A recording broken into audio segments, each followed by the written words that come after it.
more than just a head. Floating head on Zoom. Okay. All right. Ready? I'm ready. Hi, everyone, and welcome to Life Between the Notes, and thanks so much for listening today. I'm KirstIn Myers, a local oboist here in South Central Pennsylvania with my co-host, Morgann Davis, who is a flutist also in South Central Pennsylvania. So, Morgann, this is our 21st episode. Is it really? It doesn't is. seem like we've done that many. It doesn't. Yeah. Well, it's been a while because we have been on hiatus for A bit. whatever reason. Life. Life. Yeah. Exactly. That's why. So 21st episode. So our Life Between the Notes is old enough to drink now. And so, I mean, tea and coffee. Right, of course. Right. Yeah. So we're really celebrating today, but I would have made mimosas if I thought of that. right. Well, Yeah. okay. There's always next time. Yeah. Because you can drink beyond 21. being 21. Okay, all right, next time. So Yeah. there we go. Okay, so if you are watching this on YouTube, you'll see that our format is a little different today. Normally we're on Zoom, but we're actually together at Morgann's home, so which smells really good, by the way. So, and I'm told that the candles that they get are at a place that's across from Passenger Coffee. Oh, yes. Right? Yeah. Mm-hmm. Okay. Yeah. Yeah. If anyone wants a recommendation for candles, just hit me up. Yes, it smells really good. Okay, so anyway, so I might be staying for a while. One of the reasons we're doing it here is because we just wanted to try something new, and also I'm actually going to be talking with Morgann about something that she's been working on for a while.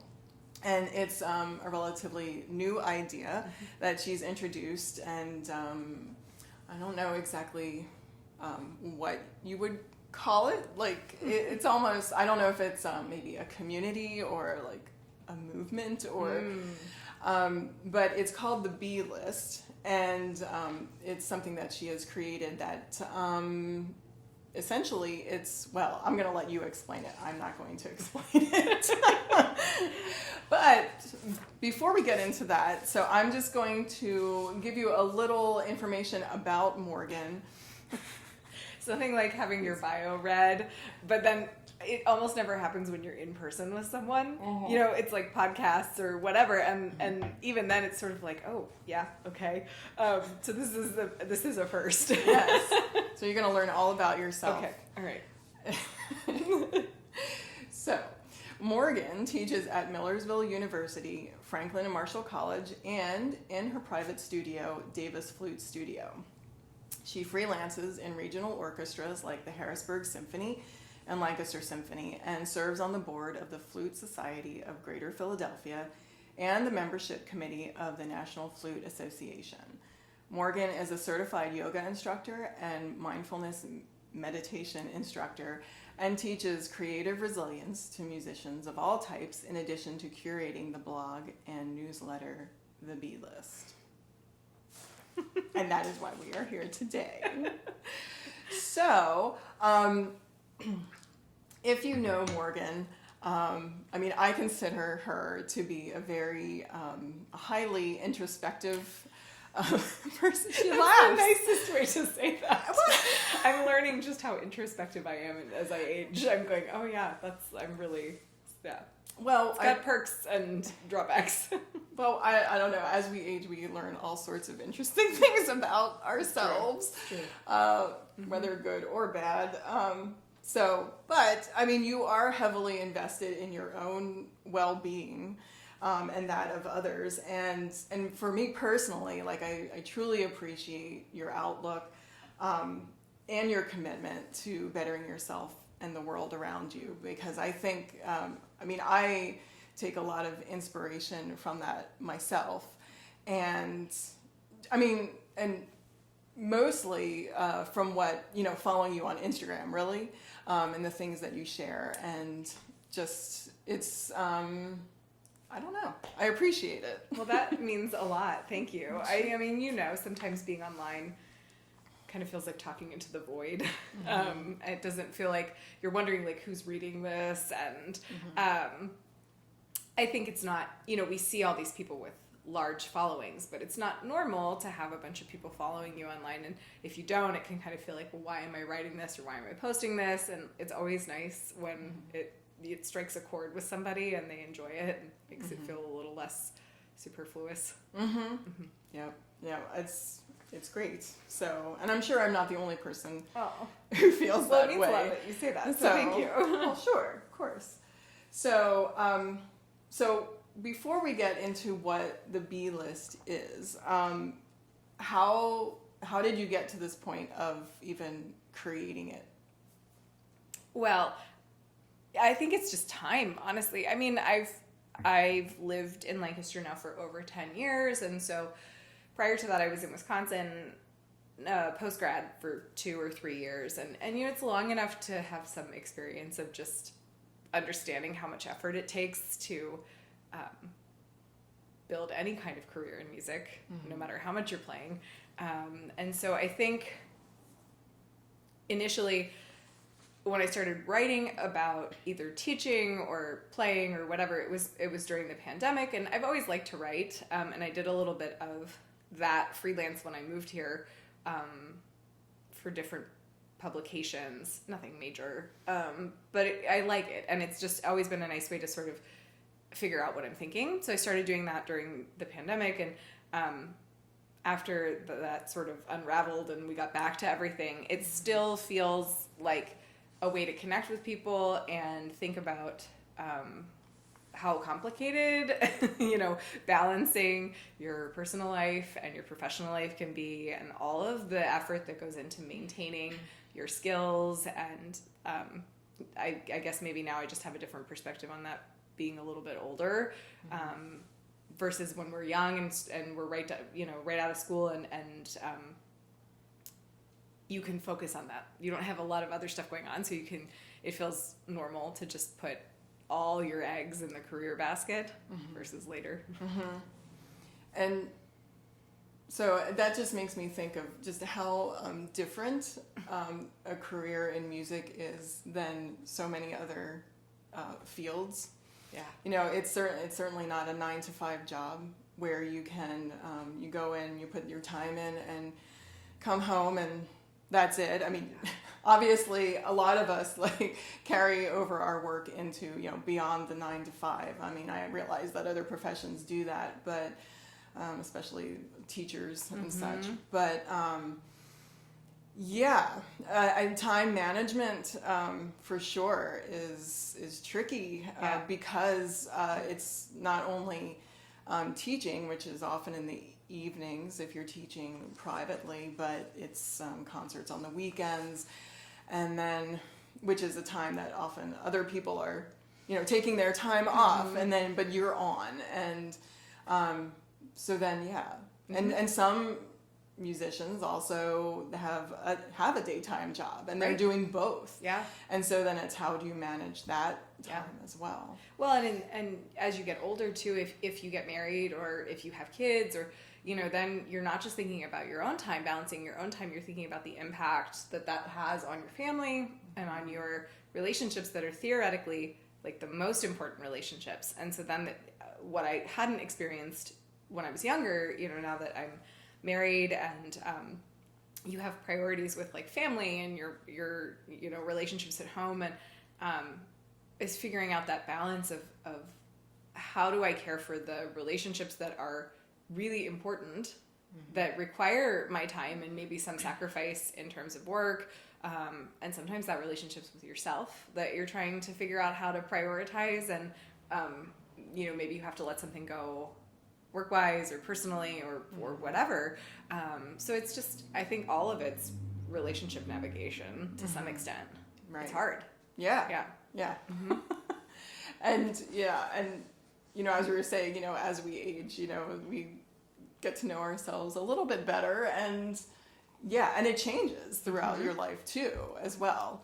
which in a way, you know, with music, I guess, you know, there is some of that flexibility, but it's just another way of navigating, or, you know, just continuing to change the way you navigate it. Well, and that's a great point, because I think we can get very goal oriented as musicians. So you set off on this like path that I want to do X, Y, and Z. And you can spend 10 years or 15 years doing it and then realize suddenly that maybe I've done that and I don't really like it, but I've only ever focused toward that. So now what do I do? How do I pivot at this point? How do I not lose my motivation? And so being really committed to this idea that like things are constantly changing. So you're constantly navigating this adjusting, and that it's okay to adjust, that it's okay to like release the primary goal from 10 years ago and pick a new one, which is something that I feel like it was a catalyst for me to like talk about our careers, but also was a struggle for me. And in some ways I feel really fortunate because my husband's not a musician, but at the same time, that means it required him to be really understanding of my schedule in the years where I was building something for myself. And then at some point I had to realize like, maybe it's time to make some changes so I can prioritize some other things. So yeah, it's really, I think in order maybe to stay, I don't want to say happy, that's the word that's coming to mind, satisfied, you know, as a musician, you have to maybe be willing to change a little bit more than you think you're going to when you get started. The perspective you don't have when you're younger, because you don't even know where you're going to end up. So, yeah, right, exactly. Yeah. And there are so many different aspects with music, you know, whether it's, you know, teaching privately, then there's of course like teaching in public schools, but then there's also playing and performing and yeah, and you don't know, like when you, especially when you start out, you know, where that's going to lead. So yeah, there's it's to some extent you can't plan, and then you know we're always I think feeling that if we have a job, it's really fortunate, and we shouldn't maybe want something different, or we shouldn't let go of a job, and it can also get us a little bit stuck. You know, this is what I do, and not thinking about what else might be able to happen or we would want to happen. Yeah. Right. Yeah. I mean, I understand. As I age, you know, and I've certainly gotten to the point where, you know, obviously I've been a musician, you know, since I've been out of college, but that has come in so many different forms, whether it was, you know, subbing in schools or teaching and playing, but I don't know where I was going to go with that. This story of my life is a lost train of thought. Exactly, yeah. So, okay, I don't know where I was going with that. So we're going to cut that. Okay. many paths. Yeah, right. And, okay, so this is what I was going to say. That, so, you know, at some point I was like, okay, I'm a musician. This is what I'm doing. But then, you know, in the past few years, I started having these thoughts of, well, you know, what if I did something different? What if I went into the public school system? What if, you know, and I started like trying to open up my mind to like different possibilities, and of course, you know, needing a paycheck and needing, you know, like steady income and that kind of thing, but also wanting to stay true to what I love. And it's a struggle. It's a struggle. And then, so, and actually, like, to be perfectly honest, like, you know, this was happening like maybe even like through last year, where I just like stopped doing some things and like, you know, and taking time off from doing this podcast also because I was, you know, job searching, but then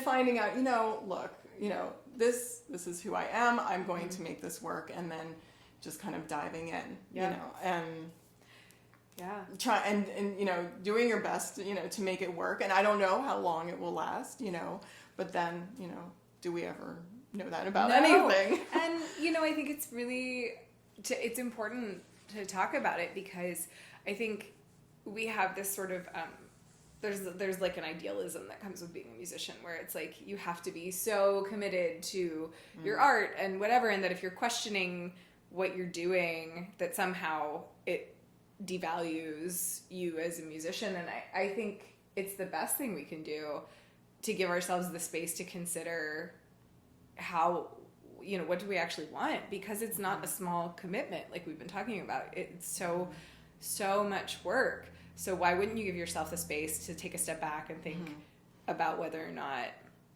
you know, do I really want to do this? And I think, well, at least when I was younger, there's a little bit of like judgment when people quit, you know, because it's like a you couldn't do it situation. And I just think that doesn't help anybody. I mean, there's no value to that. You never know the circumstances. And I remember the first person I knew who had a college teaching job and was, you know, a successful musician who publicly left music to enter like a regular 9-to-5 corporate position, and how happy they were. And looking at that, thinking like, people need to read this. People need to like think about this. That it's okay to change your mind. And we just don't ever, you know, it's like we value too much I'm doing it this way, and I'm going to be miserable, but I'm going to do it. Well, right. And you don't need to be a martyr to your career. Right. Yeah.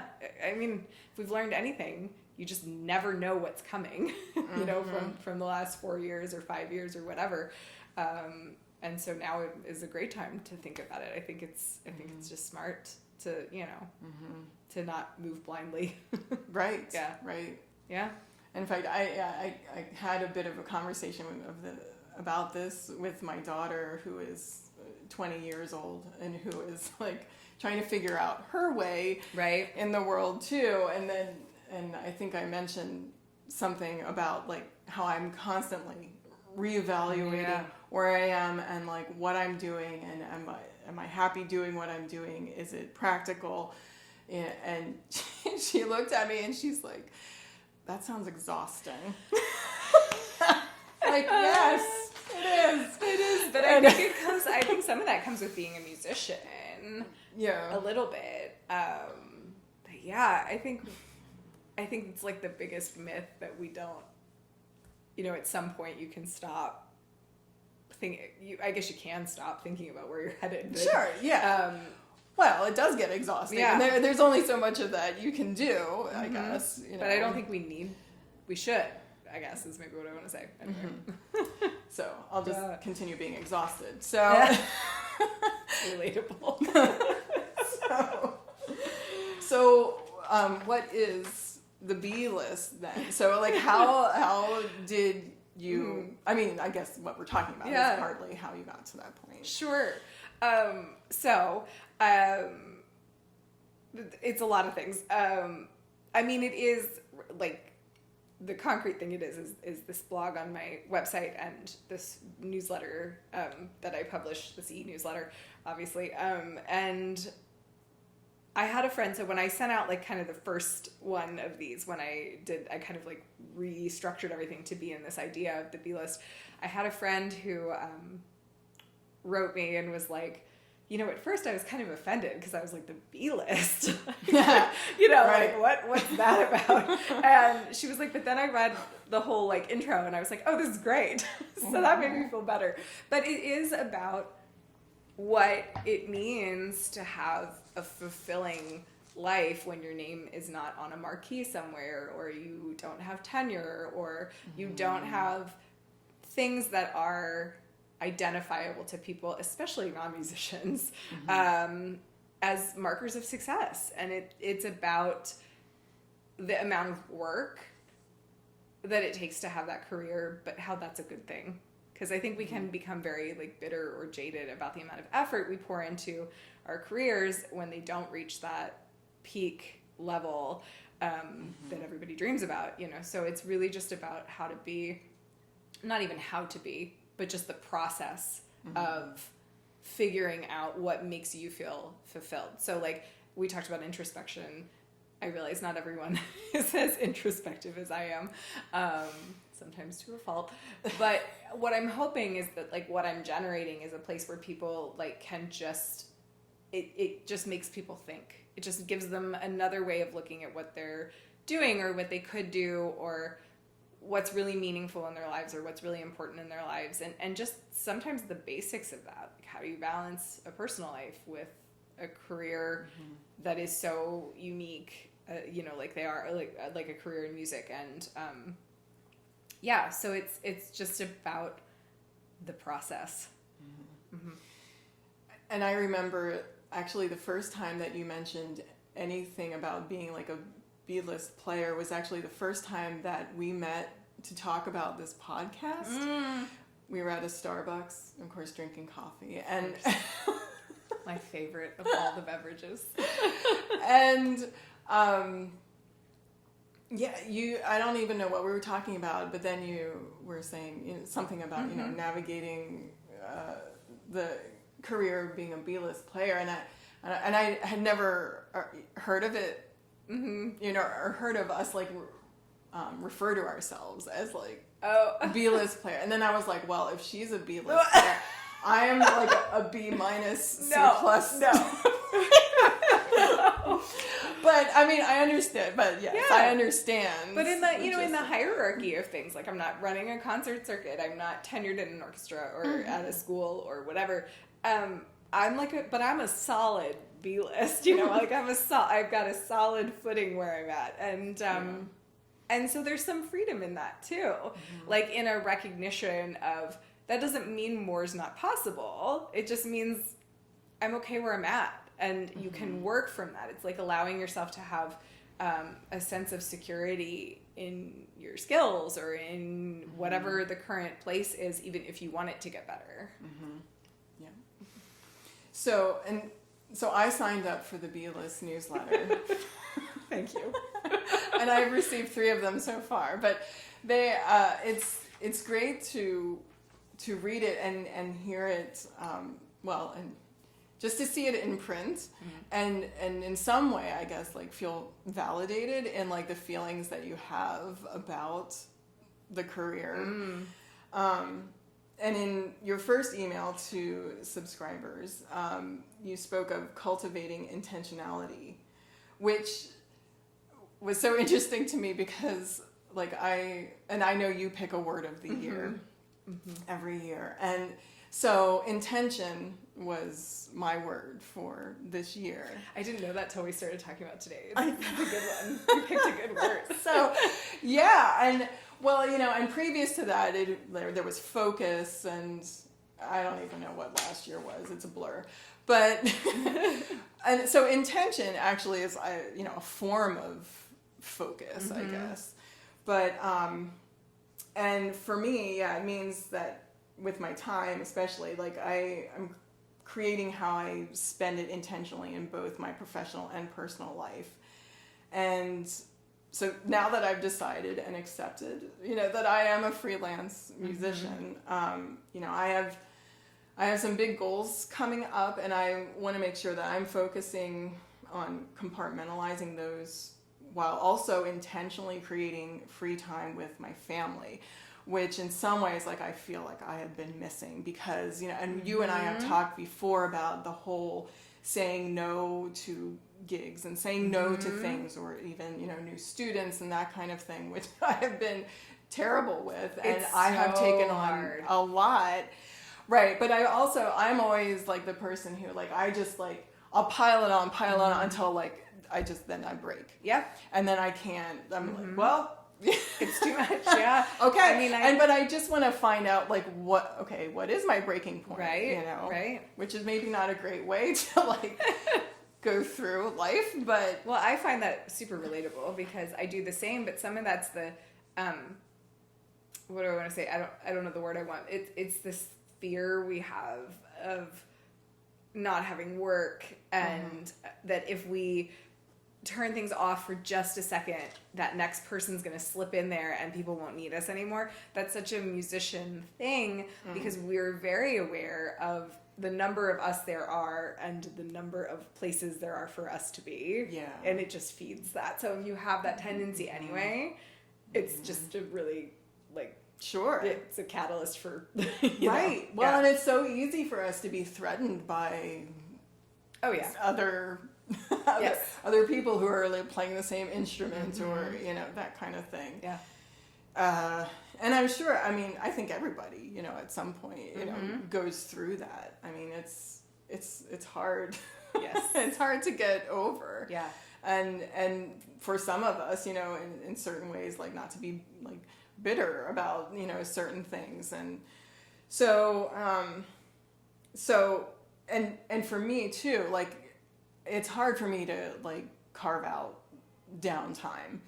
Like that's one of like the, because I'm just like, go, and my husband will like attest to this for sure. He's like, can you just stop? And like, but I need to keep like, I don't know. I don't know if it's like, what is the word?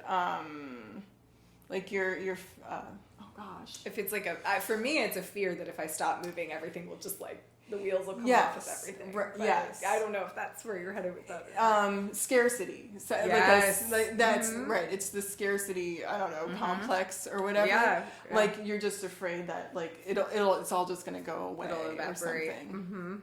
Right. So, anyway, so will you be my therapist? I don't know if I'm qualified for that. You don't want that job. Okay, well, I don't know if I'm qualified to be anybody, especially not my own. So, but I mean, I love that you're voicing and speaking to what I myself am going through as a musician who wants to achieve some sort of balance in my life. So, and I mean I think a lot of us just go through that. So, anyway, getting to the point I had about 10 minutes ago.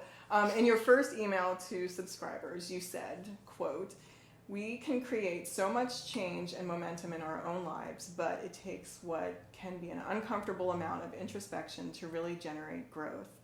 It requires us to look objectively at what we have been striving for and why. We have to consider that our own perspective and analyzation of ourselves as musicians has been built on the foundation of the messages we've received.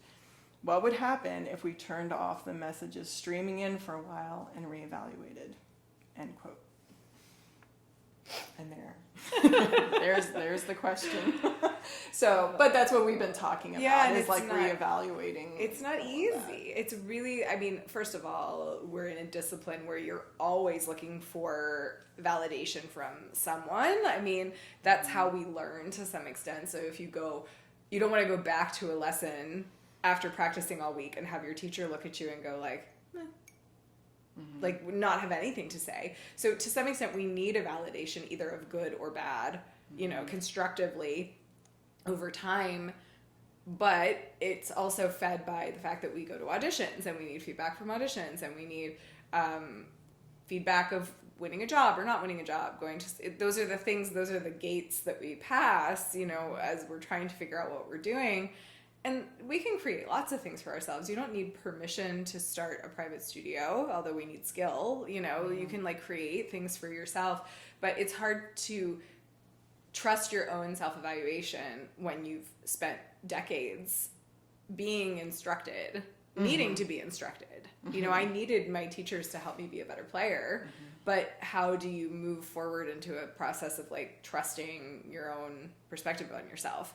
I think it's really hard. And I think the internet makes it harder because then you start to see way too many other ways you can be validated, or you're seeing other people getting validated for something you don't think looks like it should get so much attention, or you just want strangers to pay attention to you, or there's like so many other layers that happen when you add the internet on top of it. Yes, and it makes it much worse, I feel. It's so noisy. And really hard to, like, even harder than it used to be, to just go like, I know what's best for myself, and trust that. Right. And for me, it's feeling like I'm not doing and then so then it's hard to find what you really want and like tap into your like creativeness or your what works for you. Yeah, what are you good at? What do you value? Yeah. What do you want other people to value? You know, and you never know. You're looking at all these other people going, and like you said, I have that same sense of, look at all the things this person is doing, and I should be doing that.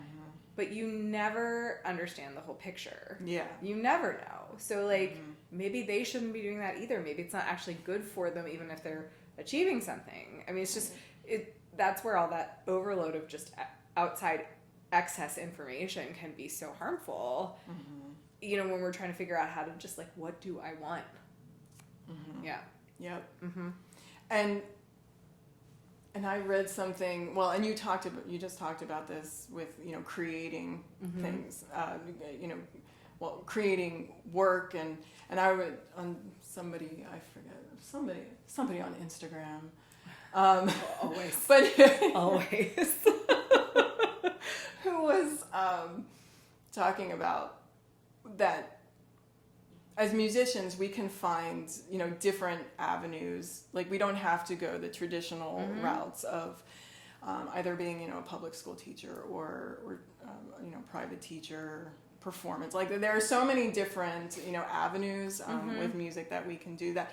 And sometimes, like, we have to get to the point, it's okay to like create your own work. Yeah. You know, and which is kind of, that's a bit of what I've found, you know, through the past few years as well. It's like, you know, you know, by still staying true to yourself, but still trying to create, you know, and you never know where it will lead, like anything else. You don't. Just like we were yeah. talking earlier. And that's maybe the part I find scariest is like, you can throw an idea out there and hope, and you can be so invested and feel like it's something so useful and productive and good. And it, instead of sticking to the wall, you know, it literally slides just straight down to the floor instantly. You can tell no one else is interested in it. And sometimes something you don't think anyone else will care about, people get really invested in. And so it always feels like a little bit of a tightrope walk when you put something out there that you care a lot about, because you, again, it's that sense of self-evaluation that even if other people don't identify with it, doesn't mean it's not valid, doesn't mean it wasn't worth trying. You know, that stuff is really intimidating. So what has helped you figure out your path? Like, are there so I mean you're obviously, you know, are a yoga instructor, a certified yoga instructor, and also with meditation, and you have a great hobby of reading all the time. Yeah. So I imagine some of it, or a lot of it, you know, comes from those things. Like, what has helped you find your way? Yeah, all of those things. I mean, you mentioned, we've talked about introspection, and I tend toward that anyway, but I think yoga and meditation both have taught me a more balanced way of being introspective, so that it's not just self-criticism, so that there's some parameters to the way you see yourself, which I find tremendously helpful, because it's so easy. I mean, we all know if you play a performance and you don't have a good performance, then you can walk away and just feel so terrible about yourself as a person. It's a great thing for us to learn to be a little bit more, you know, balanced about ourselves. And so those two disciplines particularly, but they are both things that I just was interested in, and then I allowed myself to explore the interest. So, I mean, obviously not everybody's going to want to do those things, but I think some of it is paying attention to what you are drawn to, and then allowing yourself to be drawn to it. So, and reading for me, I think, again, it's a solitary activity, which I like. And it also is just, I enjoy being challenged to think about things different ways, and not being so stuck in my own thoughts. So even without having to, like, you know, seek out other people, you can be challenged. And so I think the base of it all, though, is just letting myself do the things that I'm drawn to, which is not always easy and can actually also feel terrible sometimes, because it can feel like you're splitting your time that you should be spending with your instrument, practicing, like building that skill. So there's definitely like a balance to it that doesn't always work. Yeah. So, and along those lines, you mentioned in your newsletter, which I did read, by the way. Thank you. Not only did I get it, I read it. I read it. See it. That I really appreciate. I read it. So, but you mentioned that in February that you've had a goal of giving yourself extra time in the morning to just be, and I completely agree that the whole distractedness of our culture. You know, we talk about social media and oh my gosh, like, and just the rabbit hole. We can get so lost. It's so, right. Yeah. And to the point where you don't even realize like how much it affects you. It's less like it, you know, infiltrates like every part of you to a point which is, getting a headache thinking about it.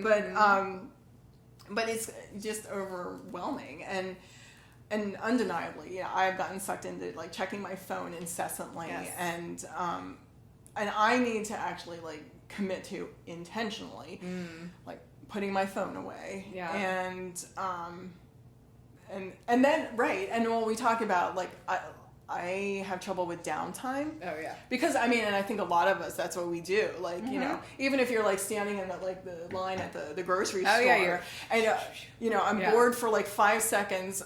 Oh my God, get my phone. Yeah. Like right. We have this joke about this, not to derail us. Brian and I have this joke. Like, we'll be watching a movie together, and I'll go downstairs to get popcorn or drinks or something, and while I'm gone, he'll pause the movie, and I'll come up, and he'll have reels, and he'll look at me and go, what did I do without a phone? Like, you know, it's like we do it, we don't even realize it. So we joke about it, because it's like, well, how did we get here?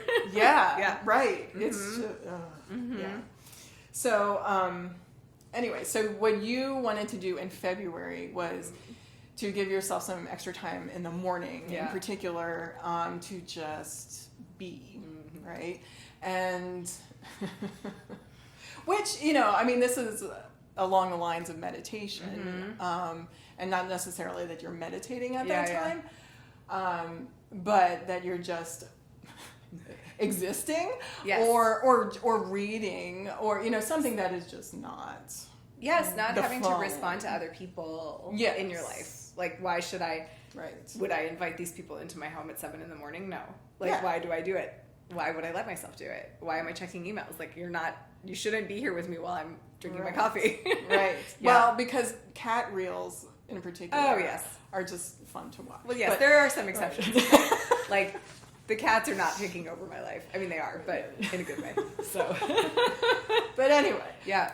So how is it going? I mean, we're at, what is it, February 23rd? Something. 4th? 20 something. Yes. It's going. Not great. Part of the reason I wanted to do this is because I have this terrible habit, you talk about trying to do too much, where I pile so much in now, especially that I'm teaching in higher ed, I pile so much into the semester, that 15 weeks, you know, that I lose the things that I know I need to do to take good care. So it's like I'm doing yoga maybe once a week, I'm meditating maybe twice a week, whereas before, or when it's not the middle of the semester, I'm doing those things multiple times a week, and I'm finding the space to do them. But one, I hate getting up early, and two, trying to fit them in before I start the day, you know, when you're not getting up early enough, you just lose, like, it feels like more chaos. Like, I'm trying to, you know, go and go and go. So I thought, you know, and I got the idea from James Clear's newsletter. And one of the things he shared, because he gives these little ideas once a week to kind of ruminate on, and one of them was like just getting up early without a purpose. And if you like it, fine, then get up 5 minutes earlier. So I'm trying. I have been waking up earlier. I don't always get out of bed earlier. There are mornings that I can just make a coffee and read for 10 minutes, and sometimes no. And I haven't started trying to expect myself to do yoga or meditate, or I'm trying to not put a parameter, because if you're always trying to do more, the last thing you need is another box to check. So I'm just trying to let it go. But this is a multi-month project. Like, this is not not happening, fully right now. And it's getting easier because, too, I just hate getting up when it's dark out. And so now that the light's changing again, it's getting much easier. I'm hoping that by this November, I'm doing it enough that I can keep doing it when it gets dark again. But that's a big part of it for me. So, I mean, it's getting there. But I do see a difference on the days I get to do it. I, walk into my day a better person because I wasn't distracted from the time I put my feet on the ground. Because that's the thing. You can really start your day feeling already pulled in 20 directions. So yes. Yeah, because often upon waking it's just what am I doing today? What who emailed me overnight? Right. What did I forget about that needs done? Or which I think just adds to the stress of life. It just compounds everything. It does, because you're just you're constantly being bombarded. But so, and and that with any other habit, takes time to and diligence, I guess. It does. And people, this is the part, I think everybody, this is the thing about the internet that just drives me nuts about Instagram, is everything is let me fix you in 30 seconds. Let me give you a 30-second fix for feeling anxious or this or that, or let me give you a certification for something in 3 days. And it's totally unrealistic to expect something to change so quickly. Nothing happens fast, and I think people to some extent don't want to acknowledge that the process of building. I mean, it took years for me to build any kind of a meditation habit, and I'm still struggling with it, even though I know how valuable it is to myself. So things just take time. Yeah. Yep. So we'll check in in November. Okay. See how it's going. Yes, please. I will need at least that long, I'm sure. So you teach creative resilience to musicians?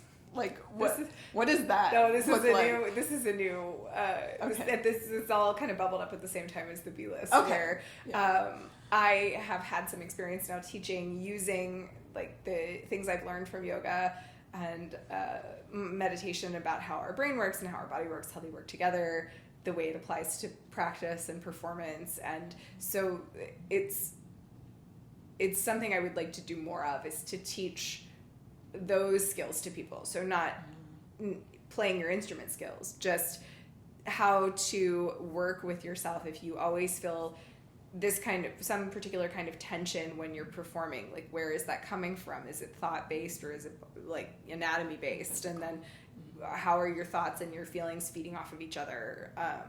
So it's just using all these extra things that worked so well for me to help pull me out of a really just bad place performing. So that all kind of happened at the same time as the B list. They kind of intertwine. Yes, it's all kind of the same mindset, but I really would like to do more of that type of teaching, being more, helping people understand what they can do so that they can trust themselves more. We've talked about trusting your self-analyzation, your experience, and then how to work with that. Gotcha. Do you have any specific goals with the B list? Yeah, I mean, I have all kinds of goals. I mean, right now I just would like to grow the readership. I think one of the best things about it is how many people will write me back after they read something and be like, oh, this is my experience of this, and this is what happened. Here's a book I liked. And I love this exchange that I think it's really fun, that it's sort of building a community. So I hope that it kind of grows over time into a place where maybe people can connect over things that they identify with, because all our experiences are different. I just want to keep writing at this point. I hope it grows into something succinct eventually, but yeah. Okay. And and that's kind of where you see it headed. Toward through writing, building a community. Yes. Right. Yeah. So, is there anything else that you want to add about the B list or? No, just that, like, I mean, obviously it's like I'm writing from my own perspective and I don't think that I have any of the answers to, you know, but it's just all with that intention of talking about it, like you said, just starting a conversation. Yes, and just giving people a place that it's okay to talk about the things that we deal with, and then maybe that makes them think differently than they might have otherwise, or starts a conversation, or I think I just wanted to have that sense that I'm not speaking from a teaching perspective so much as just a human. Yeah, the personal, like, we're all in it together perspective. Yeah. And it's just like a safe space in a way, right? Yeah, to like acknowledge that, you know, it's hard, and we probably will make a bunch of mistakes and poor choices because we'll work too much, or we'll say no to something we shouldn't have, or whatever it is. Yeah. Right. Yeah. So where can people find information about the B list? So it's on my website, which is it's MorgannEliseDavis.com. So Morgann with 2 N's, Elise, ELYCE, MorgannEliseDavis.com. Yeah, and so /B list, or just go to the website, and then if people are interested in getting the newsletter, you just have to scroll to the bottom and stick your email address in, and there's 2 a month, and I will never sell and share and all that stuff. So, you know, it's a safe space in all ways.